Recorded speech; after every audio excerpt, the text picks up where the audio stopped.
വീണ്ടും ഫ്ലേമിംഗ് തിങ്സിലേക്ക് എല്ലാവർക്കും സ്വാഗതം. ഗോട്ട് ഫിലിം ഇറങ്ങിയിരുന്നു, എല്ലാവരും കണ്ടിരുന്നോ? നല്ലൊരു എൻ്റർടൈൻമെൻറ്റ് മൂവിയാണ്. അപ്പോൾ ആ സിനിമ കണ്ടിട്ട് അതിൻ്റെ ഒരു റിവ്യൂ വീഡിയോ ഞങ്ങൾ ചെയ്തിട്ടുണ്ടായിരുന്നു. അതേപോലെ ആ സിനിമയെക്കുറിച്ച് സോഷ്യൽ മീഡിയകളിൽ ഒരുപാട് നെഗറ്റീവ് റിവ്യൂസ്, തെറ്റായ നെഗറ്റീവ് റിവ്യൂസുകൾ വന്നിട്ടുണ്ടായിരുന്നു. അപ്പോൾ അതിനെ സംബന്ധിച്ചുള്ള ഒരു വിശദമായ വീഡിയോയും ഞങ്ങൾ ചെയ്തിട്ടുണ്ടായിരുന്നു. രണ്ടും നല്ല വീഡിയോകളാണ്. അപ്പോൾ അതിൻ്റെ ലിങ്ക് ഇതാ ഇവിടെ കാണുന്ന ഐ ബട്ടണിൽ കൊടുക്കാം.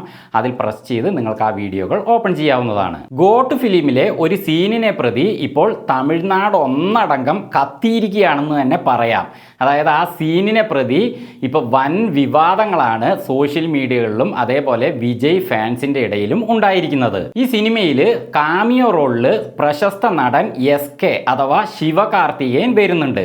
അപ്പോൾ അദ്ദേഹം വരുന്ന ആ സീനിൽ അദ്ദേഹവും അതേപോലെ വിജയും തമ്മിലുള്ള ഒരു സംഭാഷണമാണ് എല്ലാ വിവാദങ്ങൾക്കും കാരണം. അപ്പോൾ SKയോട് വിജയ് ഒരു കാര്യം പറയുന്നുണ്ട്, വിജയിനോട് SK അതിനൊരു റിപ്ലൈയും കൊടുക്കുന്നുണ്ട്. അത് അവരുടെ റിയൽ ജീവിതത്തെ സംബന്ധിച്ചാണ് എന്ന് പറഞ്ഞുകൊണ്ടാണ് ഈ വിവാദങ്ങൾ ഉണ്ടായിരിക്കുന്നത്. വിജയ് ഈ സീനിൽ ഈ സിനിമയുടെ പ്രധാന വില്ലനെ SKയുടെ മുന്നിൽ നിർത്തിക്കൊണ്ട് പറയും, നീ ഇയാളെ ഇപ്പോൾ നോക്കിക്കൊണ്ടിരിക്കണം, ഇദ്ദേഹത്തെ വിടരുത്. എന്നിട്ട് വിജയുടെ കയ്യിലുള്ള ആ തോക്കിനെ ശിവകാർത്തികേയൻ്റെ കയ്യിൽ അമർത്തി നിർബന്ധിച്ച് പിടിപ്പിച്ചുകൊണ്ട് പറയും, ഈ തോക്ക് നീ വെടി പൊട്ടിക്കരുത്, പക്ഷേ അതേസമയം വെടി വെക്കുന്ന് പേടിപ്പിച്ചുകൊണ്ട് ഇയാളെ നോക്കണം എന്ന് പറയും. ഒപ്പം ഇനി നീ വേണം ഇവിടുത്തെ എല്ലാ കാര്യങ്ങളും നോക്കാൻ എന്ന രീതിയിൽ ഇവിടെ മൊത്തം ജനങ്ങളുടെയും ജീവൻ നിൻ്റെ കയ്യിലാണെന്ന് പറയും. അപ്പം ഞാനിപ്പോൾ പോയി വരാമെന്ന് പറഞ്ഞിട്ട് വിജയ് പോകും.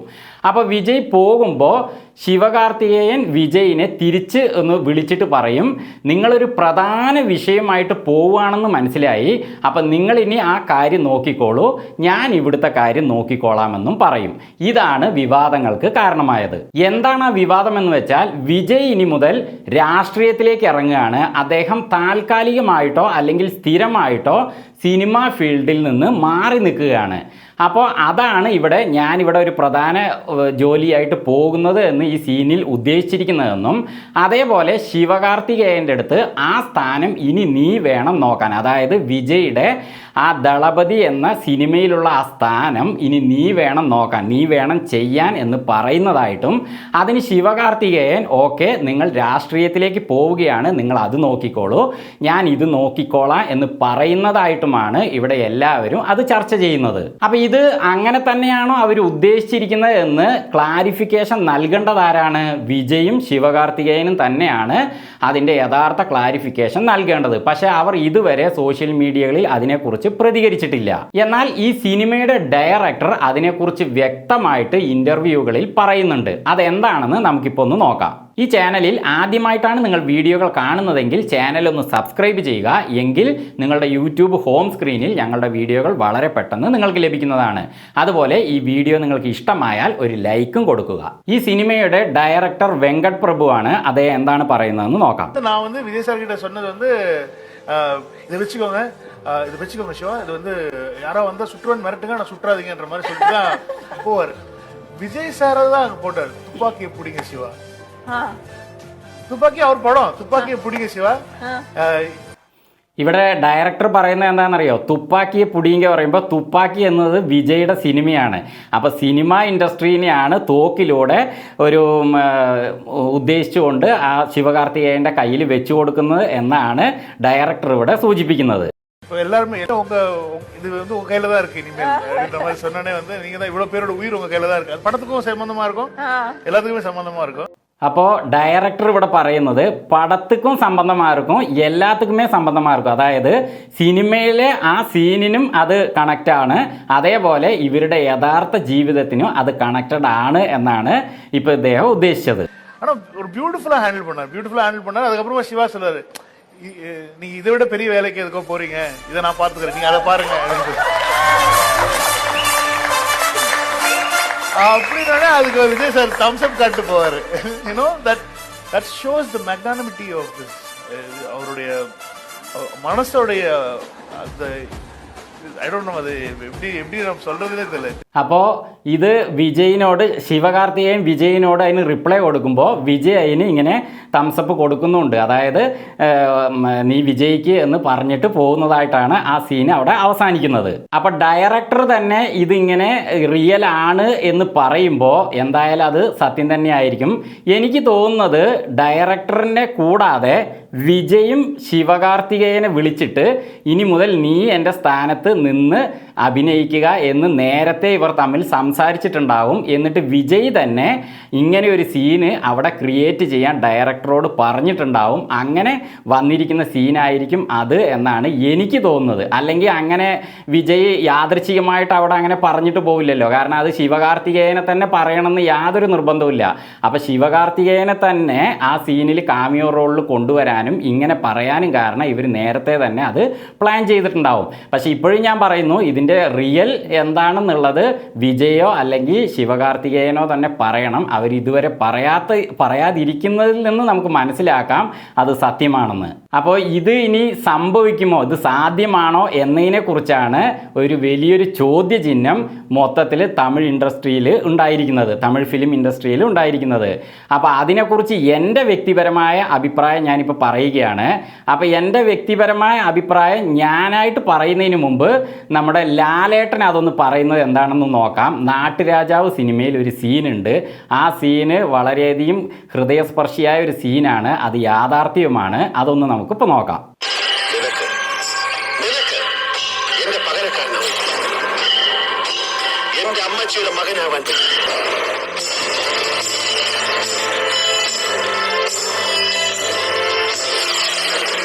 ഇവരുടെയൊക്കെ ചാർലി ചായനാവാൻ നിനക്ക് പറ്റും. ഞാൻ നിന്നോട് ചോദിച്ച ചോദ്യം വീണ്ടും ആവർത്തിക്കുക. പറ്റുമോ നിനക്ക് എന്റെ പകരക്കാരനാവാൻ? പറ്റുമോ? പറ്റുമോ നിനക്ക്? ഇല്ല.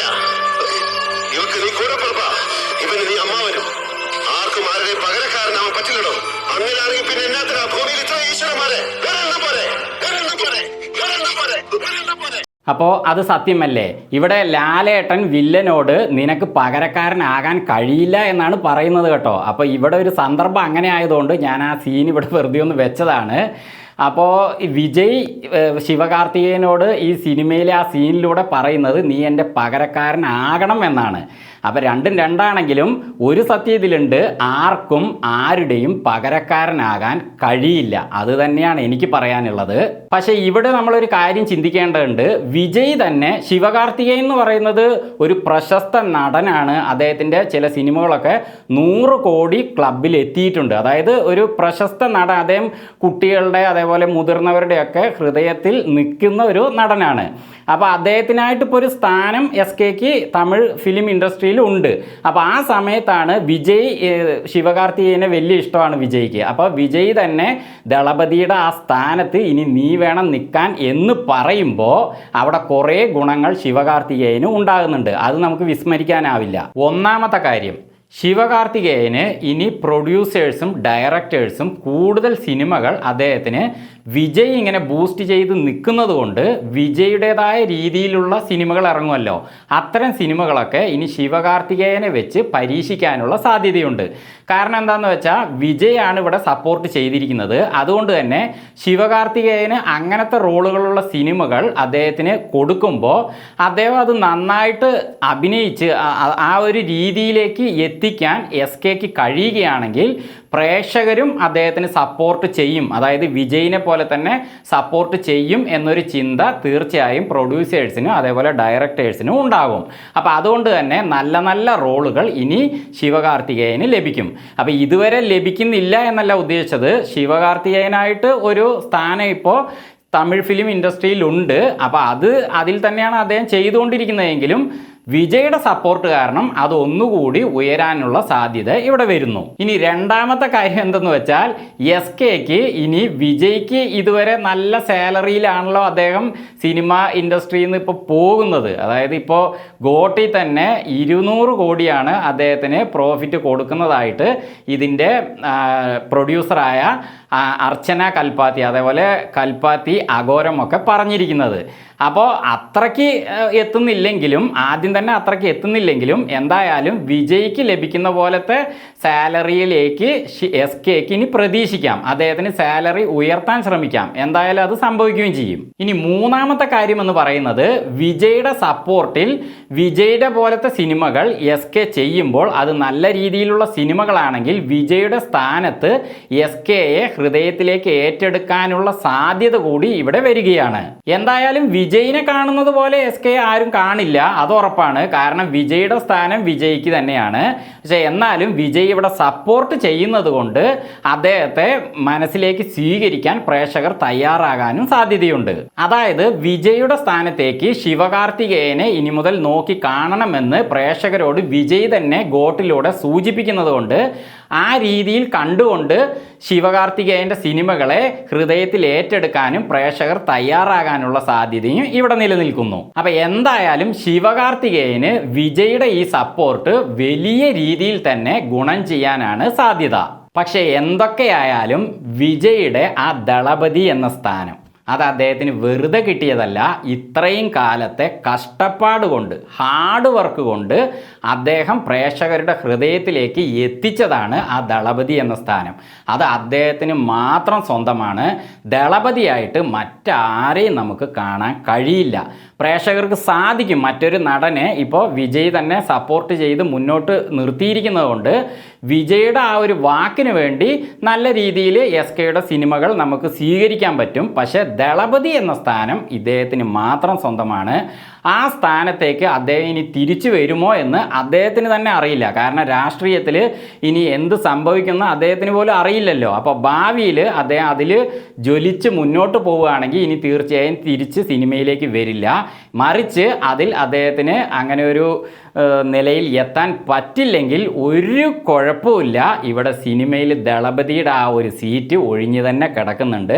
അദ്ദേഹം തിരിച്ചു വന്നു കഴിഞ്ഞാൽ വീണ്ടും വളരെയധികം ഒരു ഊർജത്തോടെ ആ സ്ഥാനത്ത് അല്ലെങ്കിൽ അതിനേക്കാൾ വലിയൊരു സ്ഥാനത്തേക്ക് അദ്ദേഹത്തിന് ഉയരാൻ സാധിക്കും. രജനികാന്ത് ഇപ്പോഴും സിനിമ ഇൻഡസ്ട്രിയിൽ തുടരുന്നുണ്ട്. അദ്ദേഹം തുടക്കം മുതലേ സിനിമാ ലോകത്തുനിന്ന് വന്ന ആളല്ല രജനി. അദ്ദേഹത്തിൻ്റെതായ രീതിയിൽ കഷ്ടപ്പെട്ട് ഹാർഡ് വർക്ക് ചെയ്ത് സൂപ്പർ സ്റ്റാർ എന്ന വലിയൊരു പദവിയിൽ ഉള്ള ആളാണ്. അദ്ദേഹം ഇപ്പോഴും അഭിനയിച്ചു കൊണ്ടിരിക്കുന്നുണ്ട്. അത് അദ്ദേഹം തുടരുന്നുണ്ട്.